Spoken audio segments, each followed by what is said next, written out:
अबू जाफ़र मंसूर के दरबार में हज़रत इमाम आज़म को गैर मामूली एजाज़ हासिल था।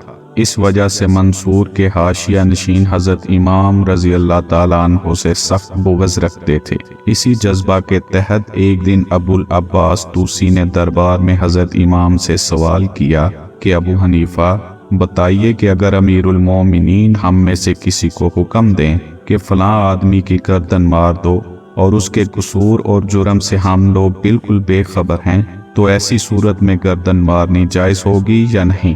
हज़रत इमाम रज़ी अल्लाह ताला अन्हु ने बर्जिस्ता फरमाया कि मैं तुमसे पूछता हूँ कि अमीरुल मोमिनीन सही हुक्म देते हैं या गलत? तूसी ने कहा, भला अमीरुल मोमिनीन गलत हुक्म क्यों कर दे सकते हैं?